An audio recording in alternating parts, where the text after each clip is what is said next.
If you want to throw Nero Wolfe off balance, which is something I don't recommend unless you've got the Hey patience guys, of a mule and the welcome hide to of a my new mystery. rhinoceros, the surest way is to tamper with his routine. And I don't mean blowing up the house or setting fire to the orchids. Those things would just make him close the doors and instruct me to deal with it. No, what really rattles him is the small stuff. The minute, trivial deviations from what he considers the inviolate pattern of civilized life.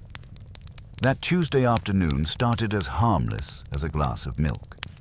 Wolfe was upstairs in the plant rooms with Theodore, communing with his orchids, and I was at my desk handling the invoices and reminding myself that, if not for Wolfe's appetite, our creditors might get a little lonely. The bell rang, and I answered it to find a woman who could have been 35 or 50, depending on how rough the light was. Her coat was decent, her shoes not so much, and her eyes had the alert, restless flicker of someone who had rehearsed her pitch but still wasn't sure she'd get through it alive. "I need to see Mr. Wolfe," she said. The voice was dry, husky. It's important." I gave her the usual line, that Mr. Wolfe was not available until he chose to be, and that involved orchids until 4, beer at 6, and dinner at 8. She bit her lip, but instead of bolting, she pulled a small tin out of her bag and handed it to me. The label had been peeled away, but the smell hit me before I could even blink. Something sharp, earthy, peppery, but not quite anything I could pin down. "Tell him," she said, "that this is what wasn't bought. I've heard worse icebreakers, but not many." She wouldn't say more, not then. Just that she wanted to wait until Wolfe was free, and that the matter concerned more than just spices, which, coming from a woman carrying a nameless tin that could have held cinnamon or arsenic, was enough to keep me from sending her packing. By the time Wolfe lumbered down the stairs at 4 o'clock sharp, the woman was seated on the red leather chair, hands folded tight, tin on the table in front of her like a piece of contraband. I gave Wolfe the setup as succinctly as I could. He didn't even glance at her at first, just the tin. He leaned in, sniffed once, and his eyebrows flicked the way they do when a fact slides into the right pigeonhole in his brain. "Pah," he said. "This is not what it purports to be." That was it. No greeting. No, "What can I do for you?" Just the declaration that she had brought him a fraud. The woman shivered, but not from the cold. "That's why I've come. Because someone is making sure the real thing is never bought. And if I try to speak of it elsewhere, I may not live to finish the sentence. Now, I'll admit, I've heard my share of dramatic declarations in that office. But something about the way she said it, flat, tired, like she had already rehearsed her own obituary, made Wolfe reach for his chair instead of the door. He lowered himself like a man accepting the inevitable, rang for beer, and told me to take notes. That was the moment I knew the brownstone's routine had just been disturbed, and it wasn't going back to normal until Wolfe had taken this spice jar mystery, turned it inside out, and found whatever nasty business was hiding in its scent. Wolfe did not touch the tin again. He gave it the same sort of look he reserves for an inferior batch of Montenegrin sausages or a guest who has dared to sit before being told. Then he let out a long breath through his nose, leaned back, and set his eyes on the woman as if she had just trespassed into his personal definition of order, which, to be fair, she had. "My name is Mrs. Carol Decker," she said, almost too quickly, as though if she didn't say it, then it might never be said. I was the one who was supposed to order that spice. But I didn't, because it was never available to order. Not anymore. It's being controlled. Now, you don't need Wolfe's brain or my charm to know when someone's throwing half the deck under the table. She was trying to skip from the beginning of the story to the end in a single jump, and neither Wolfe nor I are built for that sort of leap. "Madame," Wolfe said, with a voice you could spread on toast, "if you mean to suggest that your presence here is justified, you will be obliged to proceed sequentially. Begin not with what is missing, but with who has missed it. That is, yourself." Her lips pressed thin. "I run a small import shop downtown. Oils, teas, spices. Things people either pretend to know or actually do. Lately, I've had customers coming in asking for Zarafin pepper, which is rare, yes, but not mythical. It used to come from a small plantation in the Caribbean, always through one distributor here in New York. I've stocked it before. Then, suddenly, it's gone. Every order I place is rejected. Every supplier tells me they can't obtain it, and yet, she gestured at the tin, yet it's still out there, circulating, only in certain hands. She stopped, looked at me, then back at Wolfe. The one who controls it. He's keeping it scarce, forcing prices, and more than prices, influence. If you want Zarafin pepper, you have to go through him, and if you don't, your business is finished. I don't mind telling you I could have laughed. A rare pepper being used as a weapon of influence wasn't exactly the kind of dirty business I thought would march up our front steps. But Wolfe didn't even twitch. He just studied her face, his eyes half-lidded. "You came here," he said, "because you believe the situation exceeds commerce."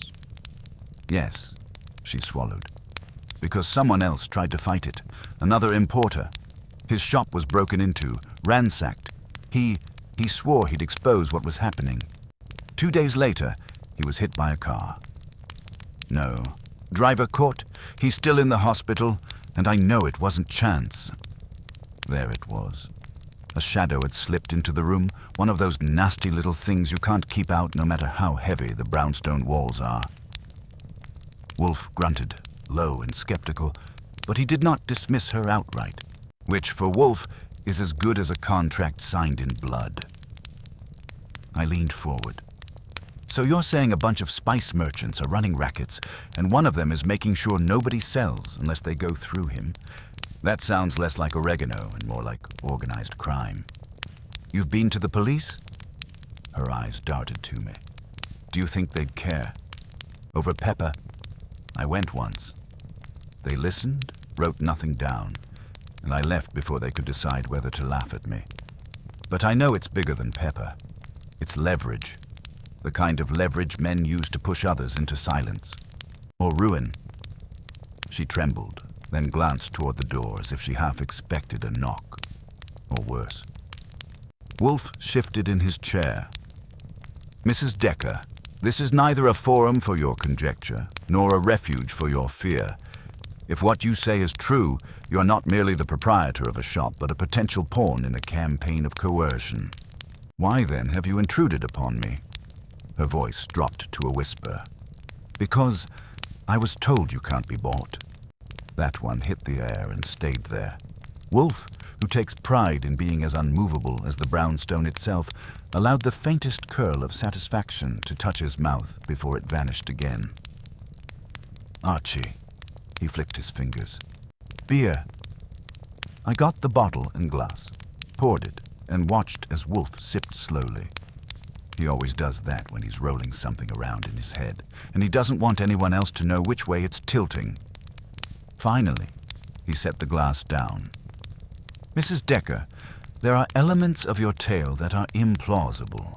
A spice, even a rare one, is not a sufficient basis for the exertion of influence across a city. Yet you suggest, implicitly, that there is a deeper substrate. I have no wish to be drawn into mercantile quarrels, but," he fixed his eyes on her, "you did not come to me merely because of lost revenue. What precisely is at stake for you?" Her hands clenched. "My husband. He's gone." That froze me where I stood. Wolfe's eyebrows rose, and the room felt suddenly more brittle. She nodded, breathing hard. "He disappeared 6 nights ago. Just gone. No note, no call. He'd been restless for weeks, worried. He knew about the pepper. He thought someone had approached him, wanted him to use the shop for something more. When he refused, he got quieter, nervous. And then one night he never came home." I whistled low. "And the police?" She laughed, sharp and bitter. "A missing husband." They shrugged. "He's an adult. Maybe he ran off. Maybe he's got another woman. That's what they think. But I know he didn't. He loved me. He wouldn't leave. This is about them, the ones making sure the spice is never bought. Wolfe exhaled through his nose again. He shut his eyes for a moment, fingers pressed together under his chin. I've seen that posture before. It means he's trying not to get involved, but already knows he will. When he opened them, he didn't look at her. He looked at me. Archie, you will make inquiries. The name of the other importer whose accident she mentioned, his shop, his current condition. You will also determine what is publicly known of Zarafin pepper and its trade.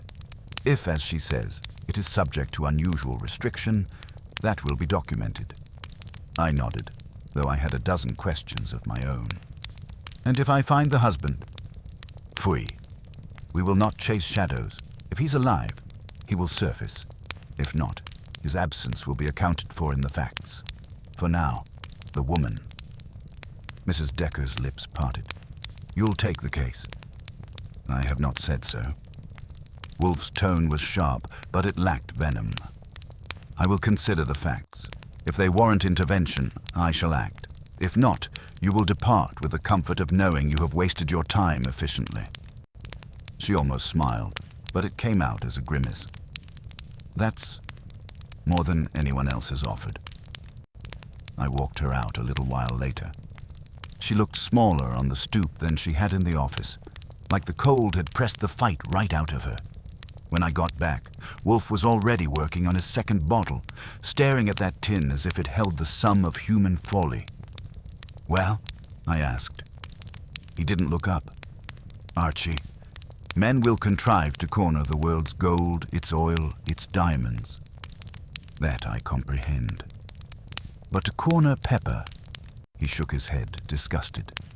It offends reason, which means reason is not the root of it. Attend to her tale. You will find the thread. And with that, he closed his eyes and leaned back, ready to pretend the matter was already settled. But I knew better. Once Nero Wolfe lets a shadow into the brownstone, it doesn't leave until he has dissected it and nailed the pieces to the wall with words.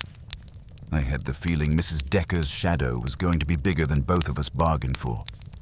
The next morning, I was out of the house before Wolfe had even started his breakfast session with Fritz.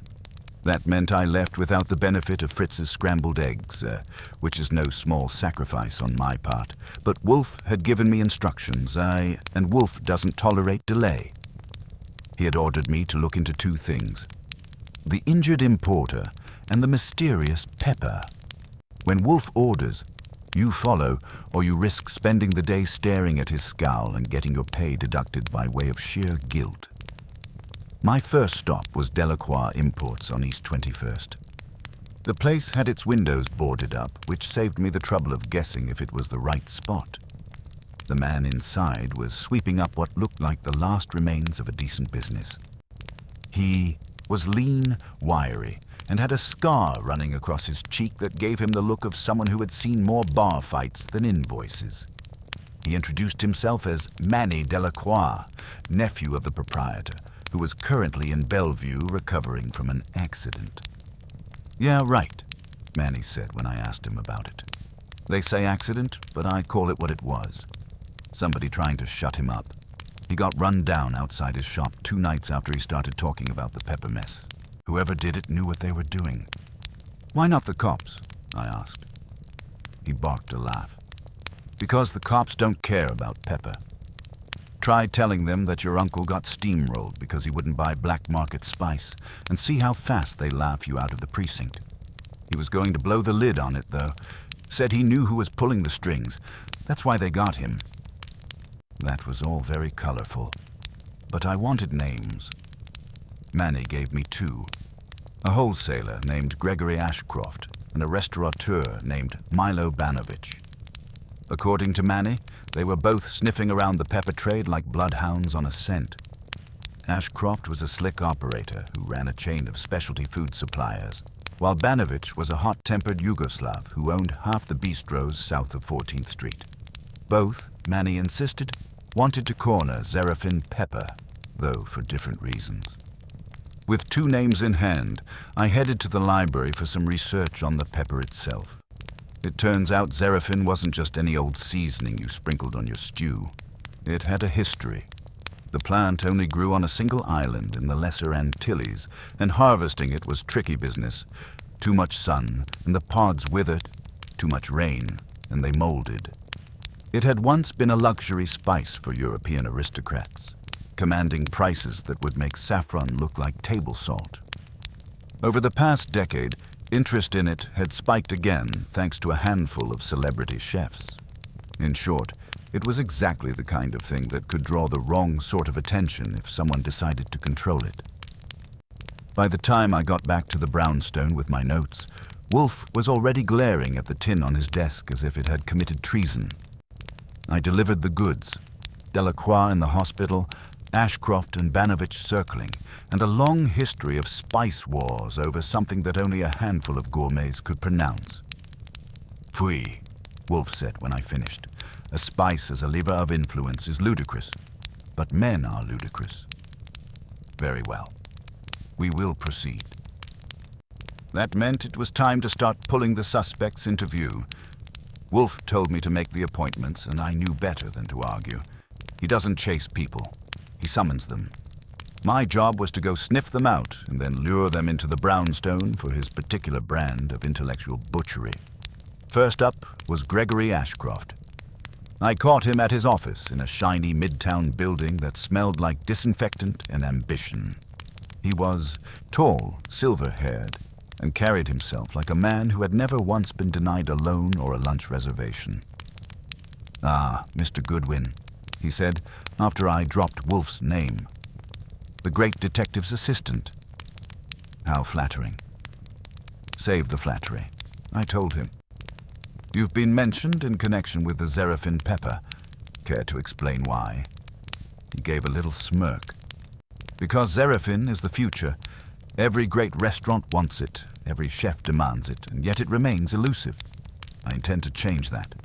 I've been negotiating directly with the growers. Once I secure exclusive distribution, the market will stabilize, and everyone will benefit." "Everyone?" I asked. "Everyone worth dealing with," he replied smoothly. "Of course, some smaller shops may struggle to keep up, but that is the way of business." He was charming, slick, and about as trustworthy as a snake oil salesman. Still, he didn't sound like the type to run people down in the street, unless, of course, that was the easiest way to close a deal. Next, I tracked down Milo Banovich. That was a different circus altogether. His restaurant on the Lower East Side was noisy, smoky, and filled with the kind of regulars who didn't pay their checks until they felt like it.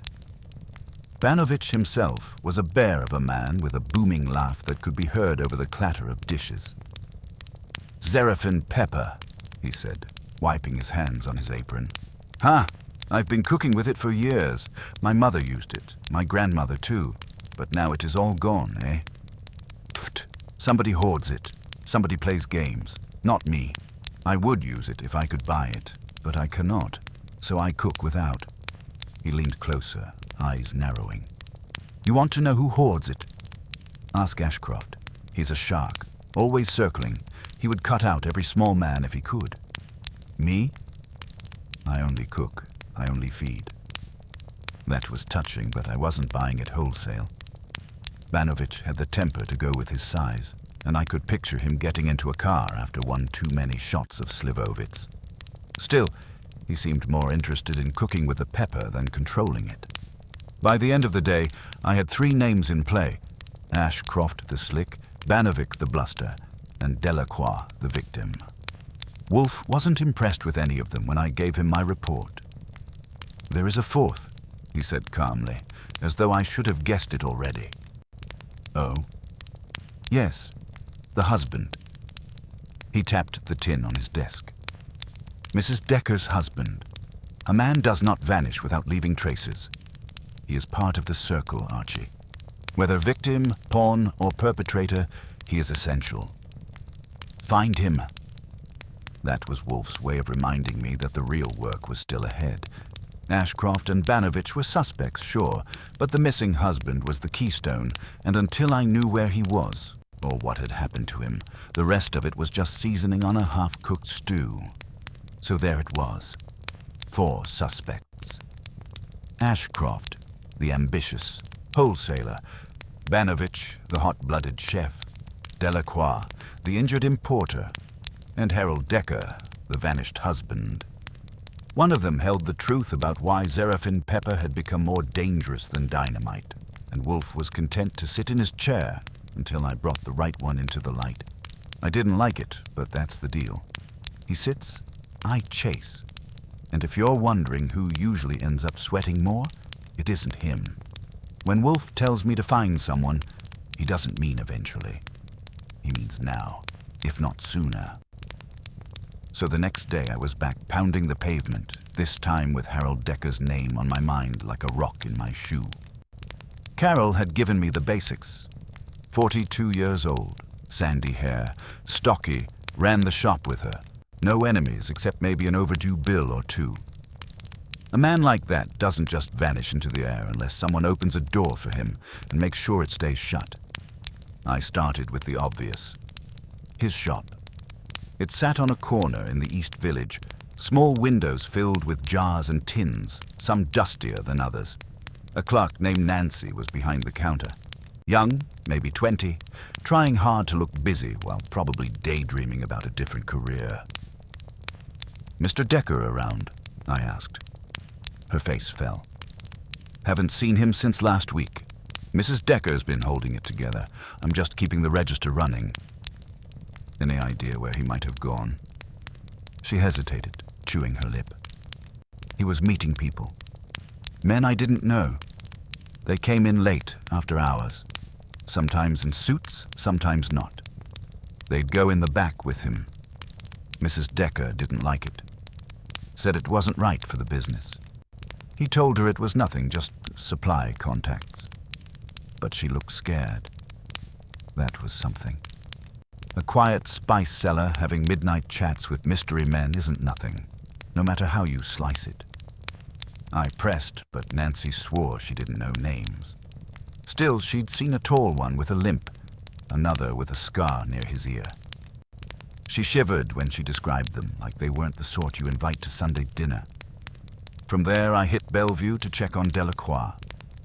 He was propped up in a bed, one leg bandaged to the hip, face a road map of bruises. The nurse gave me 5 minutes, and he gave me 2 words before coughing himself into silence. "Ashcroft, watch." That was it. He wouldn't or couldn't say more. The nurse practically shoved me out before I could squeeze him for detail. I wasn't thrilled, but it was still something. A wounded man's finger pointing toward the slick wholesaler. Trouble was, I didn't know if he meant Ashcroft had done it, ordered it, or just happened to be in the neighborhood when the car struck. Wolfe wasn't going to be satisfied with half-baked accusations. Next on my list was Ashcroft himself. This time I didn't go to his office. Instead, I tailed him when he left for lunch. He rode in a town car like a senator and headed straight to a fancy French restaurant uptown. I parked myself at a corner table where I could watch him and nibbled on bread to keep the waiter happy. Ashcroft wasn't alone. Across from him sat a man who fit Nancy's description, the tall one with a limp. They spoke low, leaned close, and every so often Ashcroft gestured toward a briefcase on the seat beside him. I couldn't hear, but I didn't need to. Business deals conducted in whispers with men who look like they'd prefer breaking bones to breaking bread are rarely the legitimate kind. After an hour, they split. Ashcroft left first, smooth as silk. The limper paid cash, all small bills, and limped out into the street. I tailed him instead. He went 3 blocks, ducked into a nondescript building above a tailor shop, and vanished. No names on the buzzer, no sign on the door. I filed the address away for Wolfe. By the time I got back, Wolfe was elbow deep in lamb chops at the dinner table, Fritz hovering like a priest at an altar. I gave him the rundown after coffee, skipping none of the juicy details. He listened with his eyes half closed, which means he was actually paying attention. "The man with the limp," he murmured. "That is useful. You will obtain his name." Sure, I said, and while I'm at it, maybe I'll find the Ark of the Covenant. He didn't exactly hand me a calling card. Archie.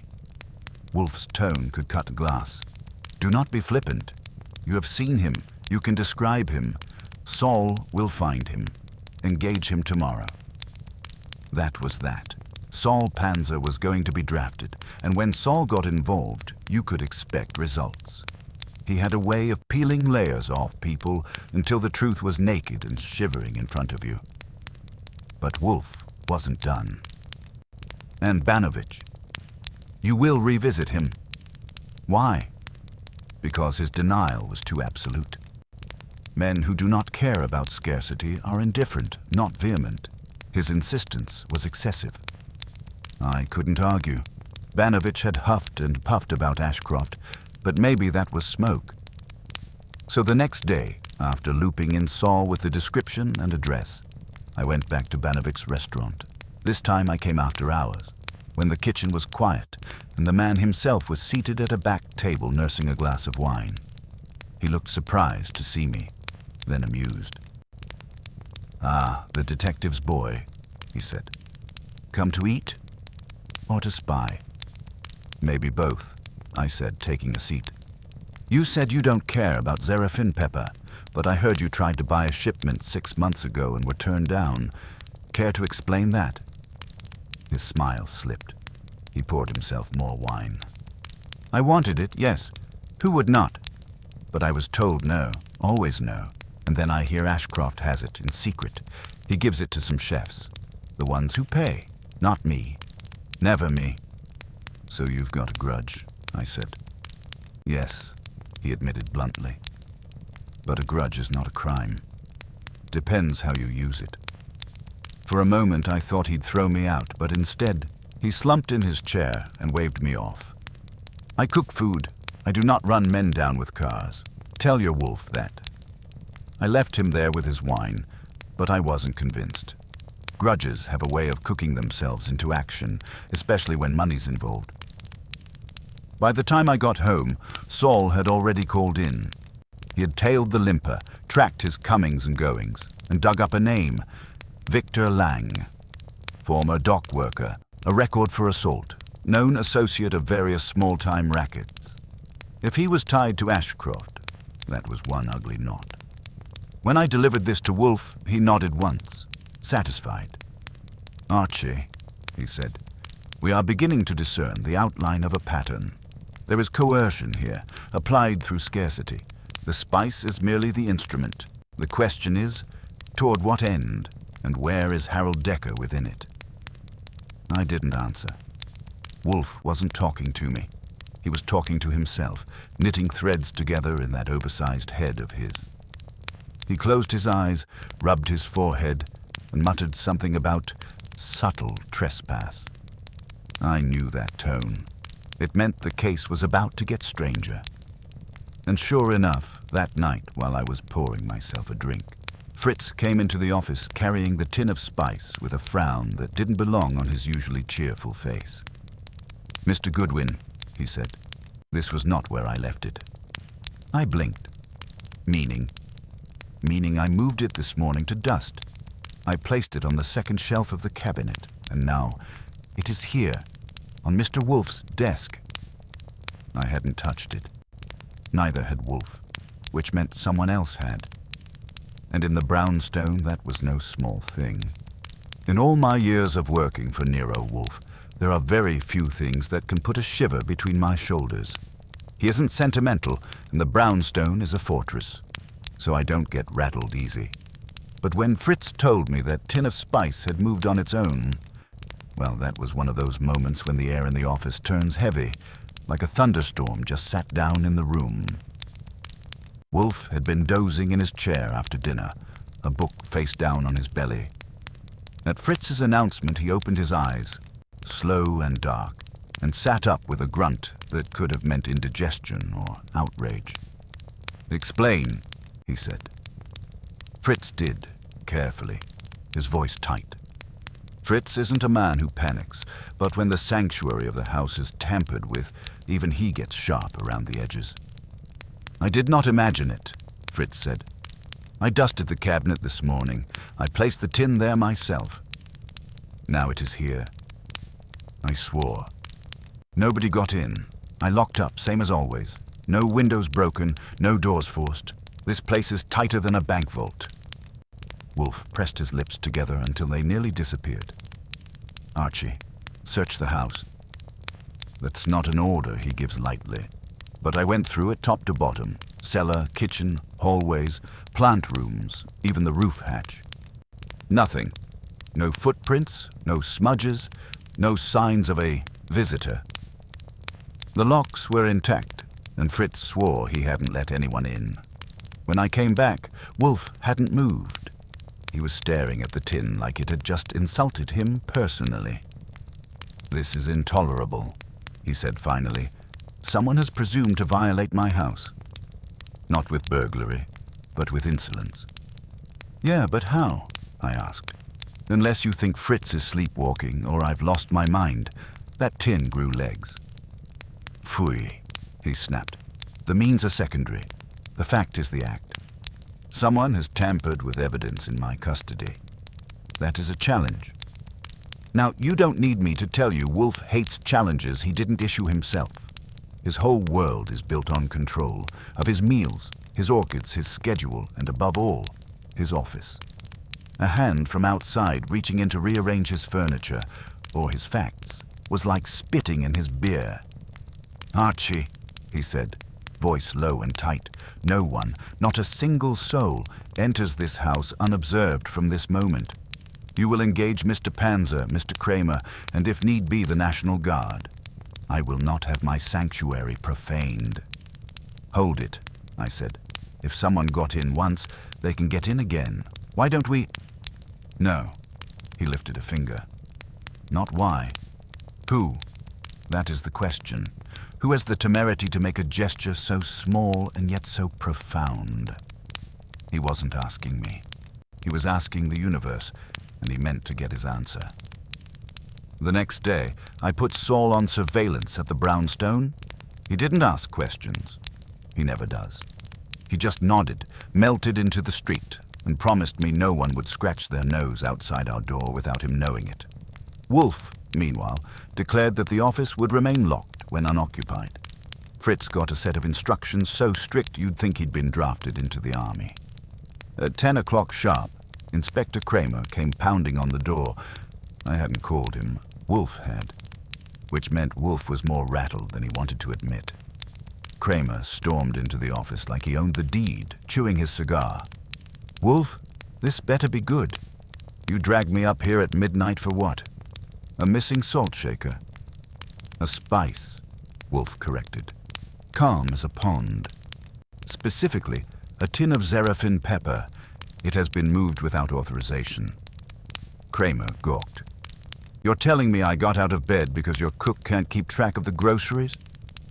I thought Kramer was going to choke when Wolfe just closed his eyes and said, "You are an imbecile." I had to step in fast, or else the case would end with Kramer strangling my boss and me explaining to a jury that it had been justifiable homicide. "Listen, Kramer," I said, "it wasn't groceries. That tin is tied to a racket, maybe worse. One importer already got flattened by a car.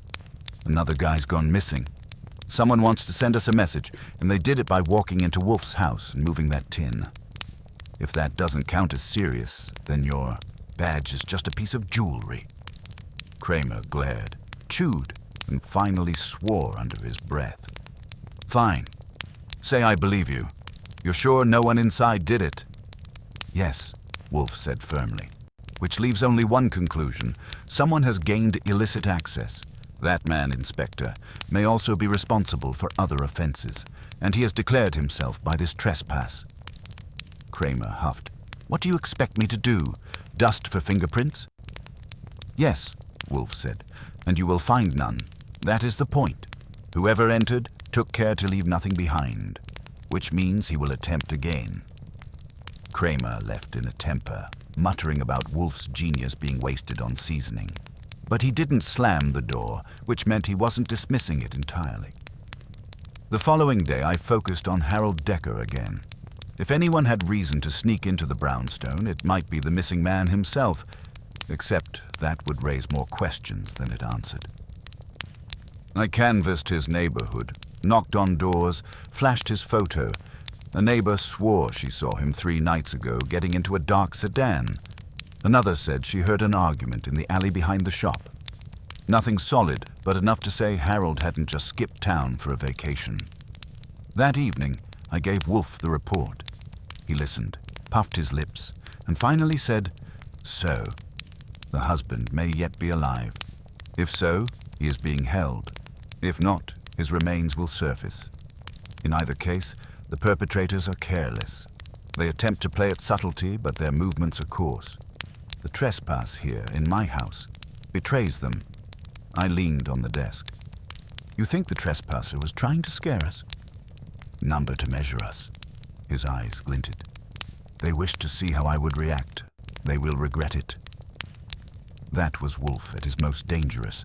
Not shouting, not storming, just a mountain muttering quietly to itself before the avalanche starts. And he was right. The following morning, Saul reported that someone had indeed been casing the brownstone. A man with a scar near his ear, hanging across the street, pretending to read a paper. The same type Nancy had described meeting Harold. Saul tailed him, but the guy melted into traffic before he could pin him down. It was confirmation, if we needed it, that our case had climbed out of the spice rack and into the gutter. Whoever these people were, they knew Wolfe was involved, and they weren't shy about peeking through the keyhole. At dinner that night, Wolfe ate slowly, his fork clinking against the plate in measured rhythm. Finally, he set it down and looked at me. "Archie," he said, "we are past the threshold of inconvenience. This is an offense against my roof and my table that I cannot abide. You will extend our inquiries. Ashcroft again, Banovit again. Press them, they will crack." "And Decker?" I asked. Wolfe's eyes narrowed. "Find him." That was his way of saying the gloves were off. The spice tin had become more than a curiosity. It was now personal, and when Wolfe takes something personally, the only safe place to be is on his side. I went to bed that night listening to the house creak, every sound a question. Somewhere out there, someone had decided to play with us. They had nudged a tin of pepper from a shelf to a desk. Small, harmless. But in the brownstone, it was a declaration of war. And Nero Wolfe never loses a war fought in his own house. I can say without fear of exaggeration that Nero Wolfe's brow had been furrowed for longer than the lifespan of some insects. He had a way of pulling his eyebrows into a stern black hedge when he was thinking, and that morning, after Fritz had laid down a satisfactory breakfast tray of shirred eggs, bacon, and corn muffins, Wolfe had barely noticed the food. I'd seen him neglect food before, but always under duress. This time he was ignoring it voluntarily, which was either a miracle or a sign of oncoming apocalypse. I helped myself to a muffin and leaned back in my chair, giving him the kind of look a man gives a chess opponent who has suddenly stopped moving pieces in favor of staring at the board like it might confess its sins. "You're chewing on something that doesn't come buttered," I said. "Want me to bring Fritz in to season it with paprika, or should I guess?" Wolfe shifted his gaze from the space above his plate to me, slow as if the effort of pulling it across the room cost him energy. "Do you imagine that I have nothing better to do than to suffer your clumsy levity?" "I live in hope," I said. "And since you're not savoring the muffins, you must have something on your mind besides the butter content of Fritz's larder. Want to share with the class?" He closed his eyes, leaned back and tented his fingers in front of him. The classic Wolfe posture for what he would call rumination. I knew the drill. If I pressed too hard, I'd be rewarded with an explosion. If I left him alone, I might get an answer by lunchtime. I compromised. "Look, if you're still wrestling with why Mrs. Reaver bought peppercorns she never used and saffron she forgot to pick up, I can tell you right now it's not a puzzle for the ages. People buy what they don't need every day. That's why basements and attics exist. No, Wolfe said, his voice sharp. It is not trivial. Inconsistencies in domestic order are seldom trivial. When a house is carefully maintained, when a woman like Mrs. Reaver is methodical, meticulous, and then an inconsistency appears, it is an eruption. Such things do not occur in isolation. They are symptoms. I buttered another muffin. Fine. But what's it a symptom of? A kitchen cold? A pantry rash? Or maybe she just sneezed in the spice aisle and picked the wrong jar. His eyes opened and pinned me. Archie, the woman did not sneeze. She dissembled. And deception, once initiated, rarely limits itself to one domain. That saffron was never bought because its absence was intentional. Someone tampered with her domestic routine. That is a trespass within a sanctum. That was Wolfe speak for serious business. He had a thing about sanctums. His orchids upstairs were one. The brownstone itself was another, and apparently Mrs. Reaver's spice shelf had joined the club. Okay, I said. So someone fooled around with her saffron. How do we prove it? Hire a chemist, or just shake the pepper jar until the culprit falls out? You will not be a fool. He straightened his shoulders, an inch of motion that meant an entire page in Wolfe language. You will see Mrs. Reaver again. You will insist upon it, and you will examine her kitchen with the same eye you might apply to a corpse. Nothing like a cheerful assignment before lunch, I muttered. Fine. I'll get another look at her shelves. What am I looking for, beyond missing saffron and peppercorns that nobody wants? You will look for intrusion.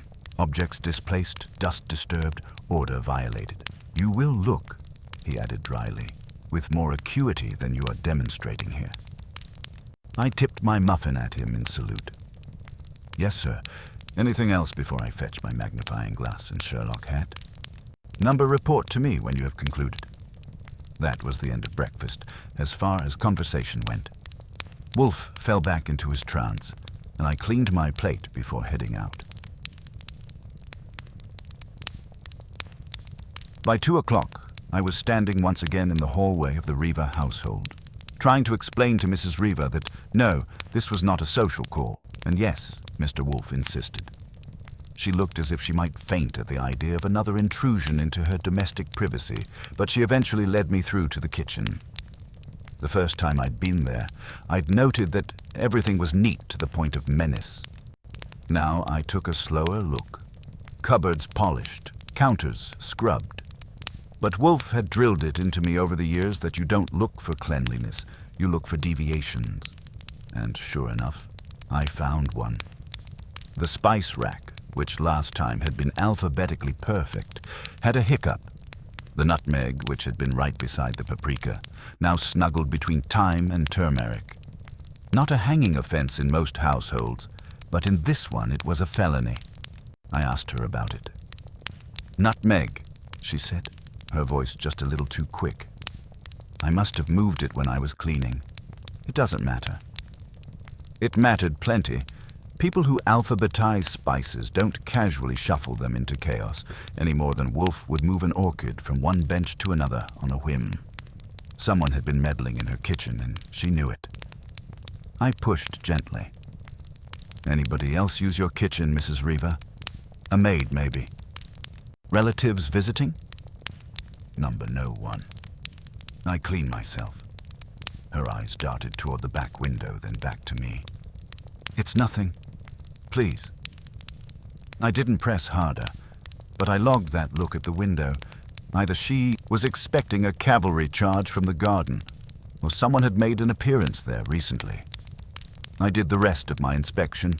No footprints on the clean tile, no broken locks, nothing as obvious as Wolfe might have hoped for. But I did find a faint scrape on the inside of a cabinet door, as if someone had pried it open with a knife rather than pulling the handle. Subtle, but it was there. By the time I left, Mrs. Reaver looked paler than when I'd arrived. I got back to the brownstone around 4, and Wolfe was in his office chair, looking as if he hadn't moved in 3 hours. He gave me the kind of stare a general gives a soldier who better be bringing news worth the march. I reported. The nutmeg shuffle, the scraped cabinet, the evasive answers. He listened without interrupting, then shut his eyes. So, the trespass is not imaginary. Someone has violated her kitchen. Congratulations, I said. You were right. But what's so important about a kitchen shelf? If somebody wanted a midnight snack, that's not a capital crime. Phui, do you not listen? This is not theft of victuals. It is reconnaissance. An interloper entered that house with purpose. He or she examined her stores, her order, her sanctuary. That is invasion. And the consequence, if left unanswered, will be escalation. Escalation to what? That, Wolfe said grimly, is what we must discover. Before I could ask him to spell it out, the doorbell rang. I went to get it, figuring it would be a delivery boy or maybe Saul Panzer with a report. It wasn't. It was a man in a gray suit, thin as a pencil and just as sharp. He looked at me the way a hawk looks at a mouse. "Mr. Goodwin?" he asked. "That's me."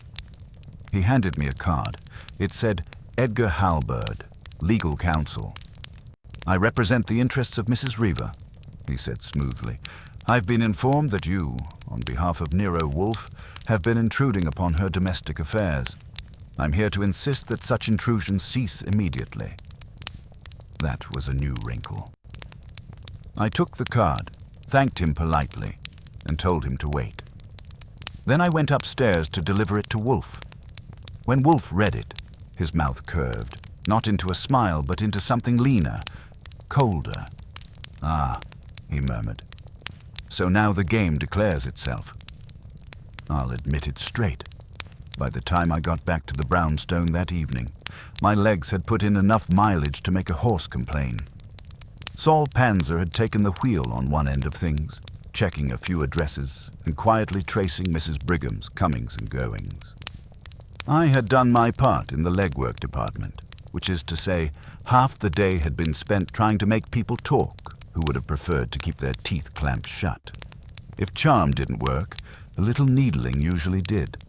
But that particular Tuesday was stingy with results, and by 6 o'clock I was crankier than a man who's been told his favorite bar has run out of rye. Wolfe, of course, was where he always is at that hour, in the plant rooms upstairs. He came down a little after 6:30, looking more satisfied than a cat who'd just caught sight of a sparrow with a limp wing. His eyes landed on me, and his lips pressed in that peculiar way that meant he was turning the handle of some inner lock, waiting for the click. "You've worn yourself ragged, Archie," he said as he lowered into the big chair. "Report." I did. He got the lowdown on Fiona Docks, the secretary who claimed she didn't know a cumin seed from a mustard seed but had been conveniently available at the market that same week.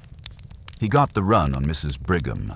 Her version of events had acquired enough shine in the retelling to blind a man, though Saul had noted her quiet habit of double-backing to the same grocery aisle in 2 separate stores. And he got the skinny on Horace Gilby, the spice broker who didn't want anyone peering too close at his ledgers. By the time I was done, Wolfe had his eyes closed and his fingers tented, like a bishop listening to the confession of 3 very crooked altar boys. "There's a pattern," Wolfe murmured. The trouble with patterns, however, is that one must verify that they are not merely the imagination's embroidery on coincidence. That was typical Wolfe, dropping a remark like that and expecting me to sit patiently while he let it steep like a pot of oolong. "You're thinking the missing cumin jar is more than a housewife's hiccup?" I asked. His eyes flicked open. "Archie, no jar was ever bought. That is the point. Someone fabricated a purchase, inserted it into the mind of Mrs. Brigham, who then relayed it to me and to you with as much confidence as if she had plucked the jar from the shelf herself. That is audacity." "Or senility," I put in. He shook his head. "Not senility. She's too careful. Someone is planting false memory or false claim, either by direct suggestion or by manipulating the circumstances. I dealt with enough wild stories in my time, but that one had the sting of truth. Someone had tampered with the record of the ordinary, which in Wolfe's universe is a hanging offense. If there's one thing he hates, it's a lie that strolls into his house wearing slippers. The evening might have gone quiet after that, if not for the ring of the front bell. Fritz was busy in the kitchen, so I went to answer. Standing there was Inspector Kramer, hat pushed low and cigar clamped between his teeth like it was holding back his patience. "Well," I said, "if it isn't my favorite cigar stand." "Can it, Goodwin," Kramer growled. "I want a word with Wolfe. You and half the city. Come in." Kramer lumbered inside, trailing the odor of wet streets and municipal aggravation. He barreled into the office like a man headed for his barber's chair against his will. Wolfe eyed him with less warmth than he gave the orchids. "Inspector," Wolfe said, not rising, "your presence suggests either calamity or desperation." "Which?" Kramer scowled. "Neither. It's a tip. Word is, you're mixed up in some flap about spices and a society matron. I don't want you stirring up another mess like last year. Whatever little domestic squabble it is, leave it alone." That's when I knew Wolfe had struck a nerve somewhere. Kramer didn't haul himself across town for culinary disputes unless the smoke was already curling up the chimney. "I'm not mixed up, Inspector," Wolfe said evenly. "I'm engaged, which is different. And since the matter intruded upon my home, it concerns me directly. If that offends your bureaucratic compass, I advise recalibration." Kramer chewed his cigar like it had committed a felony. "Fine. Play it your way. But if this turns into police business, I'll be back. Don't expect me to kiss your hand about it." He pivoted and stomped out, leaving a wake of hot air. After the door clicked shut, Wolfe's lips twitched. It wasn't quite a smile, but close enough. "The inspector's sudden alertness confirms the stakes," he said. "Meaning what?" I asked. "Meaning," Wolfe said, "that this trifle about cumin jars touches upon larger contraband, possibly involving Mr. Gilby and his trade accounts. If I am correct, someone uses household orders to veil transactions. When the veil slips, they invent a purchase to restore symmetry. But lies, Archie, even tiny ones, have texture. They snag." I felt the snag already tightening. If Gilby was up to his neck in doctored spice shipments, that explained why a simple jar of cumin had become a matter serious enough to draw Kramer's radar. The next day was worse. By noon, Saul delivered a quiet bombshell. Mrs. Brigham had been seen entering Gilby's warehouse late at night. She stayed for 15 minutes and left carrying nothing visible. Either she was paying a midnight visit to the god of peppercorns, or she was in on something she didn't want advertised. I relayed it to Wolfe, who listened without blinking. Then he said, "The circle is complete. All threads converge on this office. Bring them here. Tonight." Now, Wolfe doesn't like crowds in his office any more than a cat likes a rainstorm, so when he issues that order, you know the end game's in sight. I made the calls. Mrs. Brigham sputtered but agreed. Gilby snarled but showed. Fiona tried to duck, but when I hinted Wolfe already knew her part in the matter, she squeaked like a mouse and promised to attend. Even Saul dropped by to watch the fireworks. That evening, as the suspects gathered in Wolfe's office, I played usher, referee, and general mood stabilizer. Wolfe sat behind his desk, mountainous and impenetrable, while the three of them squirmed in their chairs. "Ladies and gentlemen," Wolfe began, "thank you for intruding upon my privacy." His tone was rich with irony. "You have all tampered with a fiction, a jar of cumin that was never bought. Tonight, you will hear how that fiction exposed your entanglements and why you will now be unburdened of them." Gilby shifted in his seat like a man with ants in his trousers. Fiona folded her arms, trying to look unimpressed. Mrs. Brigham clutched her handbag as if it were a lifeline. Wolfe's gaze roamed from one to the other. "We will begin." And just like that, the real game was underway. Wolfe had not risen, of course. He never did unless biology or botany demanded it. and neither of those required a suspect lineup in his office. But the atmosphere in the brownstone that night was tighter than a drum. I had summoned the necessary heads and heels to West 35th Street, and they had come, some with more reluctance than others. When I opened the door to usher them into the office, I could practically hear the creak of nerves in the air. First through was Beatrice Dahl, carrying her pride like a shield and her suspicion like a dagger. She avoided Wolfe's eyes and went straight to the red chair I indicated. Following her came Charles Yarmouth, the diplomat, who looked like a man calculating his exit routes as if someone had posted border guards at the walls. Then Mrs. Lockridge, cheeks flushed, her fur still clutched as if she might need to bolt. Last was Trevor Dahl, trying not to look like a man who had been dragged into a room where he didn't belong. Wolfe barely lifted a brow. He sat there, mountain of man and mind, leaning back in his oversized chair, fingers steepled as if they themselves contained the scales of justice. Fritz, operating like a silent ghost, set out the beer for Wolfe on the side table. Wolfe didn't drink, not yet. That was for later, once truth had been uncoiled like a snake in the middle of the floor. "Gentlemen, ladies." Wolfe's voice was steady, low, and cool. "You may find this inconvenient. That is your privilege, but you will endure it. My patience is limited, and Mr. Goodwin will have no trouble escorting the unwilling." I tipped my head politely at the gathered suspects. Nobody tested me. "I will," Wolfe continued. "Speak directly. We are concerned with deception, theft, and intention. Not petty, but deliberate. Something was removed from my home, though what precisely you removed is less the matter than why. That why is the hinge." They shuffled in their seats. No one spoke first.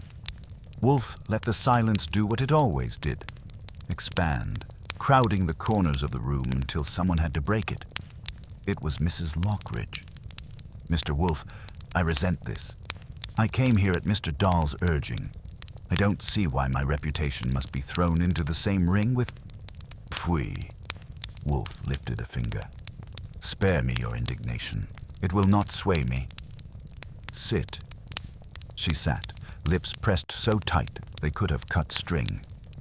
Wolfe turned his eyes, heavy and unblinking, on Charles Yarmouth. "You attempted discretion. Your work requires it. But you bungled. I would not blame you, perhaps, if the cost were not so high. It is astonishing how often men of diplomacy misplace their tact." Yarmouth reddened, started to say something, then thought better of it. Trevor Dahl shifted, trying to stretch his legs as if to announce he was the most innocent man in the room, though the move only made him look like he was practicing excuses in advance. "Mr. Goodwin," Wolfe said suddenly. "Yes, sir." "Your notes." I pulled out my notebook and flipped it open, knowing exactly what Wolfe wanted. Interview with Charles Yarmouth, Tuesday afternoon. Quote, "I had no occasion to be in the kitchen. I don't concern myself with food or what Mr. Wolfe eats. And yet, I had Fritz on record saying Yarmouth had been in the kitchen asking about the pepper jars. He claimed curiosity about Wolfe's famed palate. I looked up at Yarmouth, who had gone about the shade of cranberry sauce. Wolfe's mouth bent into something near a smile, though not the kind that warms a room. "You see, you are here because you lied. The spice jar was disturbed because you disturbed it.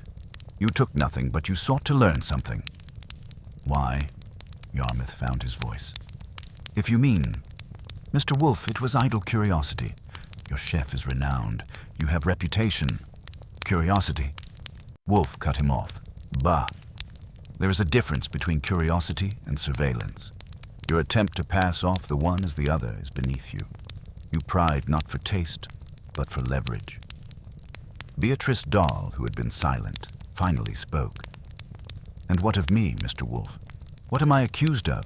That I asked your opinion, hired you for a trifle, and then brought my husband here against his will? My only deception was believing this might not explode into a circus." Wolfe's gaze moved lazily to her, but his eyes sharpened. "Madam, your husband did not come against his will. He came because he hoped I would remain ignorant of his duplicity. Your error was in thinking he could remain hidden behind your forthrightness." Trevor Dahl leaned forward. "Now see here." "No." Wolfe's voice cracked like a whip. "You, sir, are a bungler. Your efforts to remove documents from your wife's desk without her knowledge would have succeeded had you not been clumsy enough to trail ink onto the lining of your coat. Mr. Goodwin's sharp eyes spared you no favor. I gave Trevor a grin that didn't comfort him. Blue ink, left sleeve. Hard to miss. Mrs. Lockridge gasped, the kind of gasp that belongs more in a matinee than in Wolfe's office. "Trevor, documents from your wife." "Stay out of this," Trevor barked, but the tremor in his voice betrayed him. Wolfe, serene, did not raise his tone. "The theft was not of spice. The jar in my kitchen was tampered with to test whether I noticed, whether the smallest change would reach my attention. That was the bait. The true quarry was elsewhere. A dossier, a memorandum, the details of financial entanglements that Mrs. Dahl thought secure. Mr. Yarmouth sought to prove whether I could be distracted. Mr. Dahl sought to profit from the resulting blind spot. Mrs. Lockridge sought to conceal her part, though badly. And Mrs. Dahl..." He let the pause stretch. Everyone's eyes fixed on him. Beatrice's face was pale, the kind of pale that means truth is close enough to burn. You, Mrs. Dahl, were the lure. The client, yes. But also the one to place me on the board, to test how the pieces would move, whether I would rise to your husband's bait. You thought to shield him while gauging me. An error. Her hand twitched in her lap, the only sign of nerves. You think I conspired with him? I know, Wolfe said. You conspired to protect him, though the distinction will matter little once the consequences are laid bare. You all feared exposure. You all sought to know how much I saw. That is your uniting motive. The room had gone still enough that I could hear the faint ticking of the wall clock. It was one of those moments in the office when Wolfe's words weren't just words. They were stones dropped into a pond, rippling outward to drown alibis, pretenses, defenses. Mrs. Lockridge rose, unsteady. I won't stay for this humiliation. You will. Wolfe's tone was iron. Or you will face my report delivered through less hospitable channels. Sit. She sat. Wolfe finally reached for his beer, lifted it, and took a slow drink. Then he set it down, folded his hands, and concluded, "Tomorrow I shall summon the appropriate authorities. Tonight I wished you to know I'm not deceived. The smallest disturbance in my house, in my kitchen, in my spice rack, is enough to topple your contrivances. You tested me. You failed. That is all." No one dared argue. Even Trevor, fuming, knew the line had been drawn. I let out the breath I'd been holding. Wolfe had them pinned like butterflies on velvet. The room smelled of tension, fear, and a touch of beer foam. When I ushered them out, one by one, none met my eye. When the door shut behind the last of them, I returned to Wolfe. He leaned back, finally easing, his bulk a portrait of spent certainty. "You had them," I said. "Of course. But you didn't actually show the proof." He sniffed. "Proof, Archie, is for the unimaginative. I demonstrated inevitability. That will suffice." I grinned. He was right, of course. He always was. By the time Saturday rolled around, the brownstone was humming like a nest of bees that had been poked with a stick. Not that Wolfe was moving any faster. Heaven forbid. But there was a tautness in the air that only comes when he's close to pulling the cord on the curtain and showing us the trick. I had Saul in and out.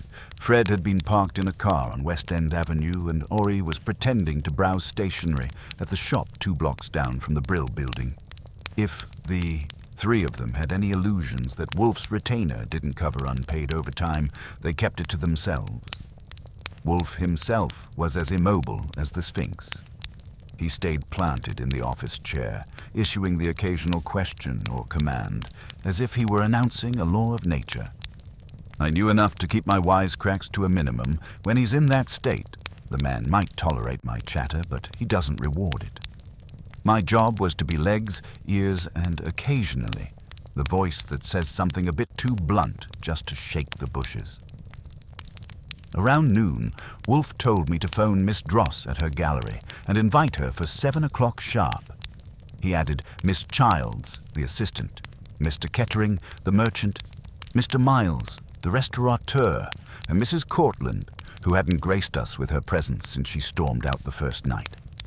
I pointed out that it sounded like a reunion of people who'd sooner wrestle porcupines than share a room. Wolfe replied with a small grunt, which, translated, meant precisely, "Do I need to lure them with cocktails?" I asked, pen poised over the pad. "Pfui. Inform them that attendance is imperative if they value resolution. You always make me sound like the IRS with better diction." "Fine." The calls took an hour, mostly because people enjoy objecting before they concede. Mrs. Cortland tried the "I've said my last word on this matter" routine, but I told her Wolfe was staging the finale, and if she missed it, she'd be left with the chorus. That did it. Kettering sighed about his dinner rush. Miles grumbled about Saturday service, and Miss Childs sounded nervous enough to crack. Only Miss Dross accepted with enthusiasm, though I wasn't sure if that was genuine or staged.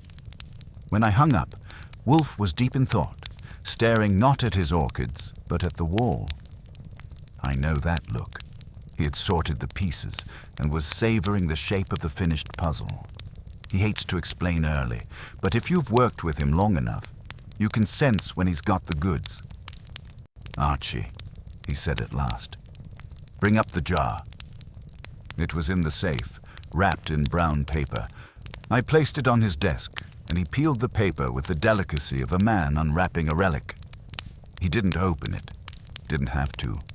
The faint aroma that had lingered since the night Childs brought it in had already dissipated. Wolfe leaned close, inhaled, then leaned back and closed his eyes. "This is the fulcrum," he murmured. "Good. Fulcrum to what? To ambition, to deceit, to avarice, the inevitable triad." That was all I got, which was still more than usual. He waved me off, and I knew better than to push. The day dragged until 7, but the brownstone was dressed for performance. Fritz polished the silver ashtrays, even though Wolfe hates smoke in the office. The chairs were arranged in a semicircle, with Wolfe's desk like the judge's bench. By the time the doorbell rang, Wolfe was already installed in his chair, the jar within arm's reach, looking as serene as a monk about to announce enlightenment. First through the door was Miles, whose tan was less golden tonight and more wilted lettuce. He gave me the tight smile of a man expecting bad news. Next came Miss Childs, pale as a page, her eyes darting like a rabbit. Kettering arrived with a stiffness that could have cracked glass. He clearly felt this was beneath him. Mrs. Cortland followed, frosty as an iceberg, her perfume entering the room a step before she did. Finally, Miss Dross swept in, dramatic in a red scarf, smiling like she had front-row seats to her favorite opera. Wolfe didn't greet them. He waited until they were seated, then lifted one finger. Silence dropped like a curtain. "Ladies and gentlemen," he began, his voice deliberate and resonant, "we are gathered to dispel a nuisance. That nuisance is not the jar of spice on my desk, but the miasma of lies and stratagems surrounding it. You have importuned me with protests and evasions. Enough. Tonight, I conclude." Kettering shifted. "Mr. Wolfe, Wolfe raised the finger again. "Do not interrupt. You may speak when addressed." That shut him up. "The spice," Wolfe continued, "was never bought. It was procured by deception, not because the substance itself is precious, it is not, but because of what it represents. A lure, a key, a lever to unseat a rival." He let the words hang. I took a quick glance around. Miles pressed his lips tight, Childs trembled, Cortland sat rigid, and Dross leaned forward eagerly. "You each," Wolfe went on, "had cause to covet the power this jar might confer. Mr. Kettering, your store thrives on exclusivity. Mr. Miles, your restaurant thrives on prestige. Mrs. Cortland, your social stature thrives on novelty. Miss Dross, your gallery thrives on exoticism. And Miss Childs, your position, your very livelihood, thrives on proximity to all these ambitions. The spice was the carrot, and you all chased it." He paused, eyes half closed. "But only one of you wielded it as weapon. I felt the tension rise like a thermometer in August. No one moved, though you could hear the rustle of Miss Childs's hands twisting in her lap." Wolfe finally opened his eyes. "The intrusions at my home, the trespass in my pantry, the tampering with my files, were meant to conceal, not to steal. Concealment is the refuge of the guilty. The question then, who had both opportunity and desperation?" Silence. Wolfe turned his gaze to Childs. "You, Miss Childs, were sent here under the guise of ignorance. But you were not ignorant. You knew precisely what you carried, and for whom. You lied when you said you sought help. You were, in fact, instructed to test me, to determine whether I would be an obstacle or an ally." Her face drained chalk. "That's not—" Wolfe overrode her, voice like a hammer. "You delivered this jar not from innocence, but from complicity. You feared discovery, and so you meddled in my kitchen. But you were clumsy. You believed the missing file would be unnoticed. You were mistaken." Kettering made a noise, half gasp, half protest. Wolfe turned to him. "And you, sir, were her employer. You tasked her with the delivery. You sought to discredit a rival merchant by seeding the impression that he trafficked in fraud. Had the jar been exposed as counterfeit under my authority, your rival would be ruined. That was your aim." Kettering surged forward, red-faced. "That's absurd. Absurd. Then explain, Mr. Kettering, why Saul Panzer observed you in conference with Mr. Miles 2 nights ago. You offered him a partnership, provided he denounce a shipment as false. But he balked. He prefers his own stage." Miles cursed under his breath. Cortland stiffened. Dross looked delighted. "The plot collapsed," Wolfe said. "Miss Childs panicked. Mr. Kettering, you would sacrifice her to save yourself, but the evidence of your conspiracy is ample. You attempted character assassination by proxy, contemptible." The silence broke like a dam. Cortland launched into scolding about reputations. Miles demanded what this meant for his business. Childs whimpered, and Kettering tried to shout over them all. Wolfe closed his eyes and let the noise crest.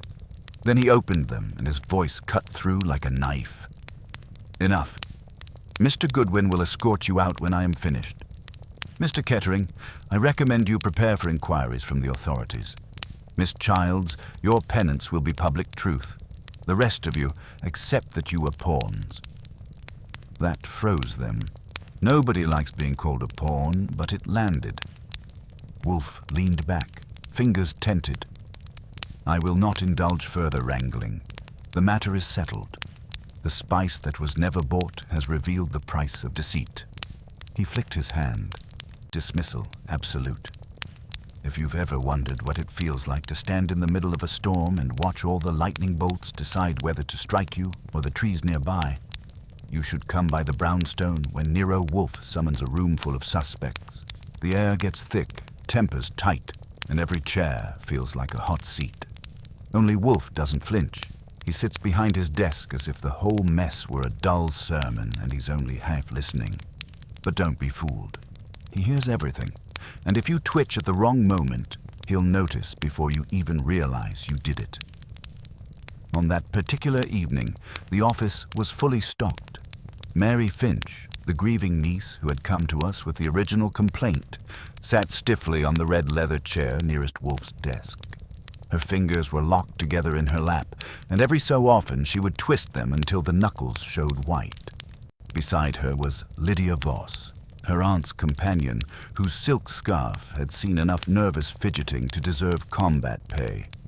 On the other side, Alan Redfield occupied the armless chair and looked like he would have preferred the electric chair, judging by the sweat darkening the collar of his shirt.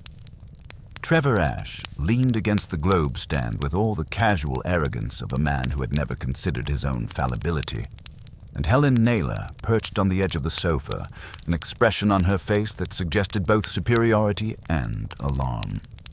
I was, as usual, stationed strategically with my back to the bookshelves, notebook in hand. Fritz had contributed nothing edible to the occasion because Wolfe had declared food off limits until clarity emerged. That decree had put me on the edge of rebellion. Nothing sets me on edge like a long evening without snacks, but Wolfe was in command. Saul Panzer sat near the door, silent as a tombstone, waiting for a cue. He had delivered his portion of the case, and now he was a shadow, useful only if someone decided to make a break for it. Wolfe let the silence grow until I half expected the carpet to sprout grass. When he finally spoke, his voice was calm enough to cool boiling water. "Miss Finch," he said, turning those heavy lids toward her, "you asked me to discover who tampered with your aunt's papers and, by extension, threatened the security of her affairs. That tampering was not trivial. It was deliberate, and it was motivated not by idle mischief, but by ambition." Mary gave a small nod, as if bracing herself for a train collision. Wolfe shifted his gaze to the group as a whole. "You are here because you each had cause, opportunity, and inclination. Some of you wished to secure financial advantage. Some sought leverage over others, and one of you," his voice slowed, deepened, "committed the act in a fashion intended to implicate another." The room tightened like a drum. Alan Redfield mopped his brow. Lydia Voss's scarf made another nervous loop. Trevor Ashe, however, smirked. "This sounds like a stage play, Wolfe. Perhaps we should all draw lots and see who's the villain." Wolfe didn't even tilt his head. "Mr. Ashe, restraint is not among your virtues, but silence, if you attempt it, might prevent you from worsening your predicament." That shut Trevor up, though not completely. He just crossed his arms and gave Wolfe a look that could have curdled milk. Wolfe continued. "The missing letters were not random documents. They contained drafts of Mrs. Finch's correspondence with the spice merchants in Zanzibar. More than recipes, they revealed negotiations that could affect the ownership of her estate. One person here believed that removing those drafts and planting the suspicion elsewhere would secure an advantage in the eventual settlement." Helen Naylor gave a sharp laugh. "This is ridiculous. You're implying someone among us would stoop to theft over something as obscure as spice trade notes." Wolfe aimed his eyes at her like two brownstones rolling downhill. "Madame, obscurity does not diminish value. On the contrary, rarity enhances it. The spice trade has bankrupted princes and enriched paupers. Your dismissiveness is transparent." Helen flushed but said nothing further. Wolfe adjusted himself slightly in his chair, a movement so minor yet so deliberate that everyone leaned forward as if he had fired a gun. "The theft," he said, "was clumsy in execution but cunning in design. The clumsiness lies in the manner the drawer was rifled. The cunning lies in the attempt to implicate Mr. Redfield." Alan jerked upright. "Me? I've been saying all along I had nothing to do with it." "Indeed," Wolfe replied, his tone flat. "And I've believed you, but belief requires substantiation. Mr. Goodwin, will you describe the detail you observed at Mr. Redfield's apartment?" I obliged. "When I visited Alan, I checked the typewriter on his desk. A Remington, fairly new, nothing unusual. But Wolfe had asked me to take a close look at the ribbon. It hadn't been changed in months, and there was no sign it had been used for typing anything remotely similar to the threatening note we found tucked among Mrs. Finch's papers. In other words, he was set up." Alan sagged in relief, though his shirt collar still looked like it might collapse from exhaustion. Trevor Ashe let out a short, contemptuous chuckle. You mean someone planted that note to frame Alan? That narrows the field, doesn't it? Considerably, Wolfe said. Miss Voss? Lydia Voss, startled. Me? Yes. You admitted to me that you frequently helped Mrs. Finch manage her correspondence. Yet you told Mr. Goodwin that you had never seen the Zanzibar drafts. That was false. Her scarf twisted so tightly it could have strangled a horse. No, I only meant that I hadn't studied them. She dictated, I typed. Precisely. Which means you knew of their existence, their content, and their potential significance, but you did not remove them. For you, proximity is guiltless, until proved otherwise. And in this case, otherwise has been proved. Lydia let out a long breath, and her shoulders slumped. Wolfe let that hang before turning slowly, his voice acquiring the weight of inevitability. The one responsible is the person who spoke most disparagingly of the drafts, who insisted they were worthless while simultaneously maneuvering to secure control of Mrs. Finch's estate. The person who, unlike Miss Voss, had both access and arrogance enough to assume their theft would go unnoticed. That person is you, Mrs. Naylor. The silence cracked like glass. Helen Naylor's eyes widened, then narrowed into slits. That is outrageous. You have no proof. On the contrary, Wolfe said. You attempted to burn one of the drafts in your fireplace. Mr. Panzer retrieved the remnants. The distinctive ink Mrs. Finch used, imported from Zanzibar itself, is not easily mistaken. And your insistence that the documents had no value was a convenient shield. You sought to diminish their importance while erasing them. Helene rose to her feet, trembling. You can't prove I wanted to frame Alan. Wolfe's gaze didn't flicker. You placed the note among Mrs. Finch's papers, typed not on Mr. Redfield's Remington, but on your own Underwood. Mr. Goodwin confirmed its presence on your desk earlier today, though you hastily covered it with a stack of bills. The rhythm of the letters is unmistakable, I added. She also used the same brand of ribbon, which still had the faint impression of the threat. Wolfe had me take a look. Helen's breath came in sharp bursts. You meddling, sit, Wolfe commanded. It was not a loud word, but it carried weight, and she sat, collapsing back onto the sofa like a puppet with cut strings. Wolfe placed his fingertips together. Your motive is clear. You sought to secure Mrs. Finch's estate through manipulation. You dismissed the drafts as irrelevant so that no one would pursue them, while simultaneously removing and destroying them to hide their content. And you attempted to implicate Mr. Redfield to divert suspicion. This is not merely theft, madam. It is sabotage of inheritance, betrayal of trust, and fraud. The law will determine whether further charges apply. No one spoke. Even Trevor Ashe had lost his smirk. Finally, Mary Finch whispered, So it was you, Helen. Helen turned away, her lips pressed tight. Wolfe leaned back. Mr. Panzer, you will call Inspector Kramer. Inform him that Mrs. Naylor has something to answer for. Saul moved without a word, already pulling his phone. And just like that, the storm broke. Mary Finch's eyes brimmed with tears, though whether of relief or sorrow I couldn't tell. Alan muttered something about vindication. Lydia Voss clutched her scarf like it was a lifeline. Trevor Ashe just looked hollow, as if his arrogance had been punctured. Wolfe, satisfied, closed his eyes briefly, then opened them with a sigh. Mr. Goodwin, see that Fritz prepares dinner. This affair has taxed my patience beyond reason. I snapped my notebook shut. I'll tell him, but don't expect him to forgive you for making him withhold canapes all evening. That earned me a faint grunt, which in Wolfe's world is as good as a chuckle. As I left to fetch Fritz, I glanced back at the assembled group. The mystery of the spice that was never bought had been solved, not with fireworks, but with Wolfe's steady, crushing logic. The brownstone would settle again, the storm would pass, and Wolfe would soon be content with beef, beer, and orchids. And me. I was just glad the office furniture had survived another night of high tension,